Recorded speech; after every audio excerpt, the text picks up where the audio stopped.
When the Audi E-Tron GT was revealed earlier this year, a lot of people online and here on YouTube started comparing this car to the Tesla Model S because they kind of have the same exterior dimensions, they kind of cost the same, though the Model S is bigger and more practical on the inside and offers much more value for your money being a Tesla.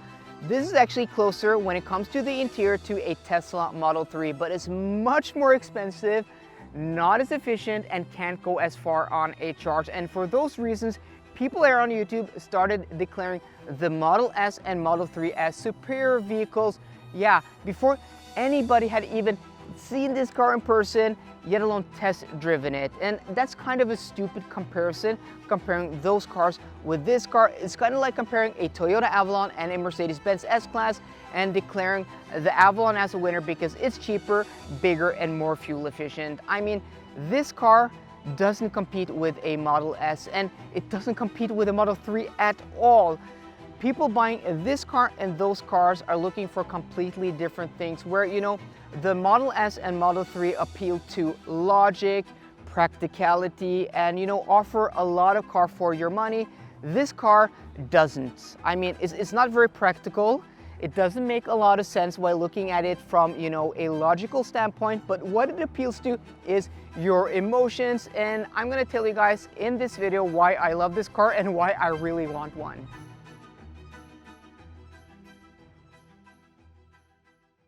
Okay, so let's start with the negatives so we can get that out of the way quickly.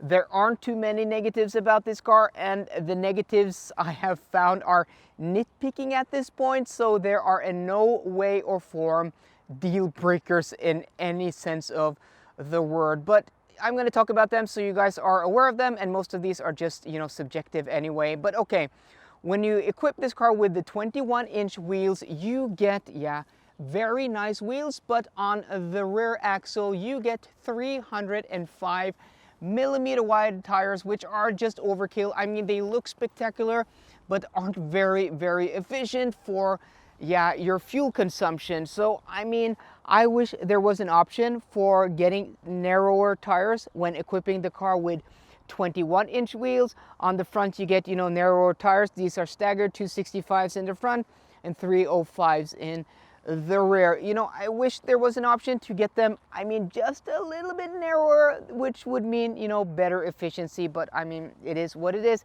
They do look nice. My second, you know, thing is that the door handles, very nice. They look mechanical, but they aren't, because they're actually attached to an electronic release, and that means you can, yeah, catch the door out sometimes. This is kind of annoying because they look mechanical and feel mechanical, but sometimes if you're too quick, you're pulling the door before, you know, the car can release the actual latch. I have the same thing on my e-tron 55, so I'm used to it, but, you know, having spent a lot of time in the Skoda Enyaq lately, which has mechanical door handles, they do feel and work much better. So I don't know, this is kind of a gimmick, but it is what it is. If you just slow down your opening of the door process, it's completely fine. Then we have the third point, and that is the glossy black plastic of this interior. So none on the door, which is very nice, but you have it here on the center console, and this being kind of, you know, in the middle of the car and flat and with these edges, it kind of collects dust here. You can see I just wiped this and it becomes scratchy and ugly, and yeah, it's not pretty at all. I would most definitely wrap this in, you know, some other kind of material if this was my car. And you also have glossy black plastic there on top of the dashboard, which is just stupid because the glare catches you out and you get blinded. You have to wear sunglasses just because the dashboard is glaring you out. And just look how dusty that is. And, you know, it's dirty over there. I've cleaned it. I haven't even touched it. How does it get dirty? Yeah. Then my last complaint, and it's a minor complaint because the alternative would have been having a button or not a volume knob at all, but Audi usually have a mechanical, you know, a physical volume knob that you can rotate. I have that in my Audi e-tron, I had that in my Audi A4, I had it in the Audi A4 before that. This is replaced by this thing, you do this circle motion.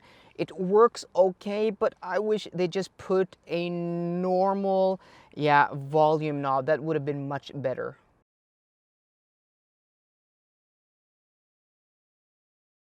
Now with the negatives out of the way and what I don't like about this car, let's focus on the positives, and let's start off with the exterior styling. In my opinion, this is one of the sexiest, most beautiful, most spectacular, most classy looking cars of the past 10 years. I think this alongside the Polestar 1 are the sexiest, most beautiful and stunning car designs of, yeah, the last decade. It's so low, so wide, and pictures and video doesn't do this thing justice. When you see one in person, it's like, look how low it is. Look at the fender there. It's like at my hip. I mean, it's so low, this car. It's such a stunning and beautiful thing to look at, and it doesn't have a bad angle. The front is sexy. The profile is beautiful. The back, oh, it's so tasty. The wheels, the stands, everything. And even in this black color, and I'm not a huge fan of black because usually it's so hard to keep clean and it hides the lines. It doesn't make, you know, the styling pop like lighter colors. But even in black, this thing is so good looking.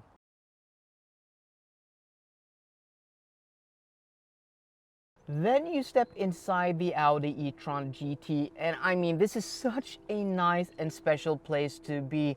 It's nicer than most Audi interiors. I mean, quality here is top notch. It's almost up to Porsche level, and it's quite obvious that this car is related to the Porsche Taycan, though I don't think it, you know, shares a single trim piece or interior bit with the Taycan. You just get that Taycan vibe with the leather on top of the doors and on top of the dashboard, on the center console, on the armrest, on the doors. I mean, this is such a nice place to be. It's like Porsche built a car with Audi parts and it's almost as nice. You sit so low and it's so wide. I mean, yeah, this is a really nice place to be. And you have the Audi virtual cockpit, which is one of the best digital gauge clusters in the business. You also have the Audi Touch MMI, which is, yeah, it's a spectacular, trusted and tested infotainment system that just works. I mean, it's not the most advanced, it's not the most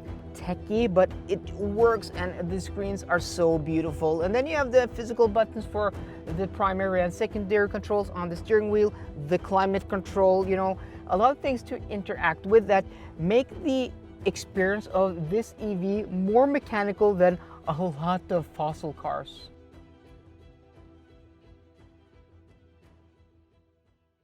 The very first thing you notice while taking the Audi E-Tron GT out on the road is just how comfortable the suspension tuning is. I mean, it is quite amazing. Given this car is equipped with the optional air suspension, we are still on the 21-inch wheels, and I can't remember driving a car with such big wheels that is this comfortable and this low to the ground. I mean, remember, this still handles very, very well. I mean, we're not quite there at the Porsche Taycan level, but again, we have, you know, a bit more comfort in the suspension tuning. It's the initial impact that really impresses me, like over speed bumps and potholes at low speeds. It's like it's irons out the bumps like they're not even there. It does such a good job.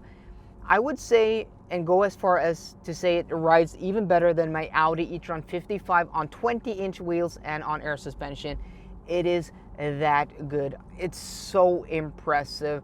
And I've also said in an earlier video that you know, this is almost as quiet as in my Audi e-tron, and I want to clarify that because though it can be, this having the big wheels and tires, it's much more sensitive to road surface. So you may be on some road surfaces where it's much more noisy, and then on other road surfaces, it's, I mean, almost as quiet.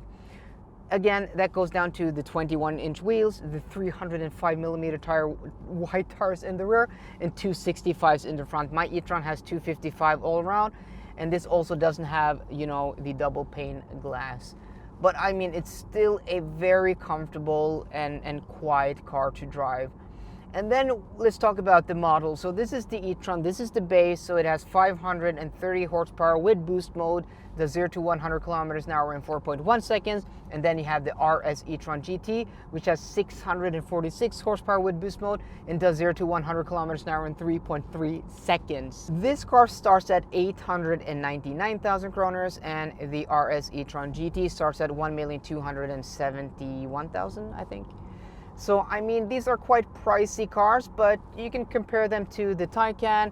Yeah, spec for spec, this car will be around 100 to 150,000 kroners cheaper, and at that point, it's not too bad.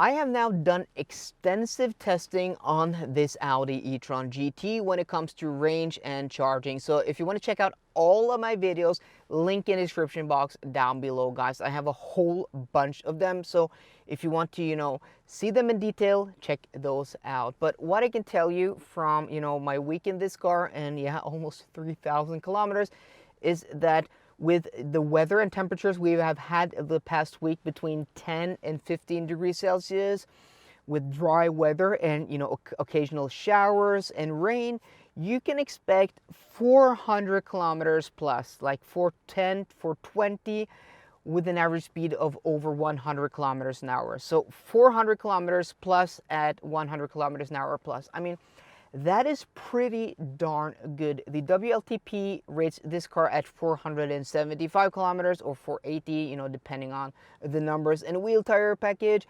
This having, the least efficient wheels and getting that range, yeah, that is pretty, that is pretty impressive. If you would have got this car with the 19 or 20s, you could get even more range.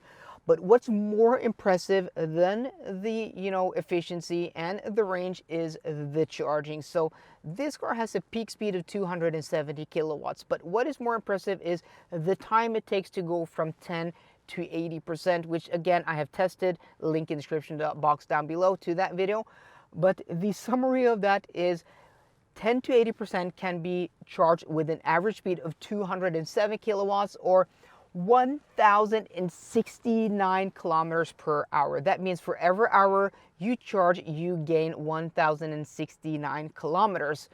Yeah, that means 10 to 80% in less than 19 minutes.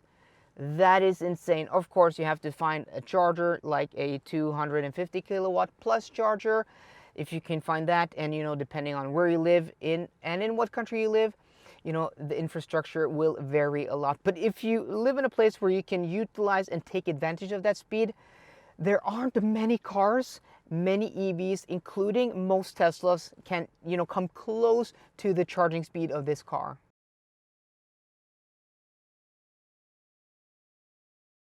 The Audi e-tron GT gets you from point A to point B like a Tesla Model S gets you from point A to point B.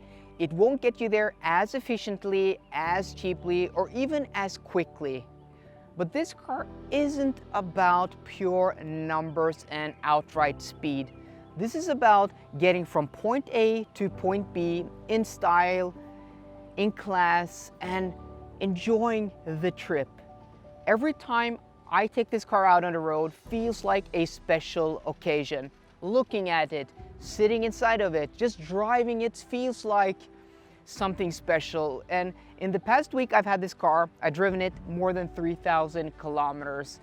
And every time I think about driving this car, I just, bubble up inside and start to giggle because I'm really looking forward to taking this car out on the road because it makes me feel special. It's one of the few and maybe first EVs that puts emotion into driving an EV. This alongside the Porsche Taycan, which is basically the same car, is closely related as its cousin. I mean, we have cars that, accelerate like there's no tomorrow, that can do, crazy mileage and efficiency and are practical. We have cars that do that brilliantly. This car isn't about that. It's about style, it's about class, it's about the driving experience. And for that reason, I love this car. And if this is the future of EVs, we all have a bright future to look forward to.